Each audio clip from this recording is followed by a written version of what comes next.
এনে কর। Hello viewers, high.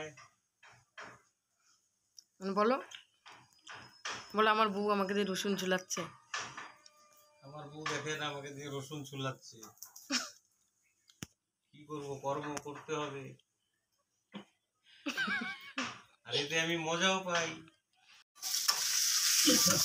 হয়েছে কি, আমার মেয়ে ওর বাবা রসুন ছুলতেছিল, হ্যাঁ, আর তখন আমি লাইটটা বন্ধ করে দিচ্ছি।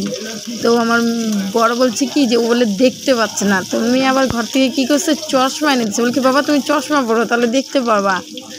তারপর ওর সাথে কথা বলতে বলতে কিছু কচু যে আমি বসাইছিলাম গ্যাসে ভাপের জন্য, কচুটা গেছে পুড়ে, নিচ থেকে পুড়ে গেছে। তাও হালকা জল দিয়ে তারপর করে নিলাম, ধুয়ে নিলাম। তারপরে ওই যে অল্পটুকু কচু, প্রথমে ওর বাবা বললো কি যে দেখো অনেকগুলো কচু হবে। আমি ওকে বললাম দেখো বানানোর পরে অল্পটুকু হয়ে যাবে। যখন ভাপ দেওয়া হয়ে গেল তখনকে বলছে হ্যাঁ ঠিকই বললা, অল্পটুকুই হয়ে গেছে। আর এই যে কচুটা বানাতে বানাতে কী হয়েছে, কড়াইটা খালি নড়ে গেছে।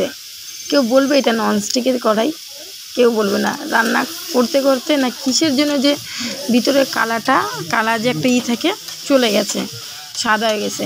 আমার বর বলে কি তুমি ঘষতে ঘষতে এটা সাদা করে দিছে।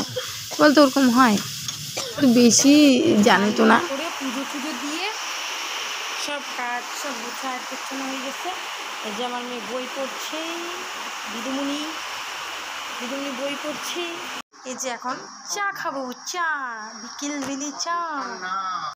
ভিডিওটা ভালো লাগলে লাইক করো, শেয়ার করো, সাবস্ক্রাইব করো।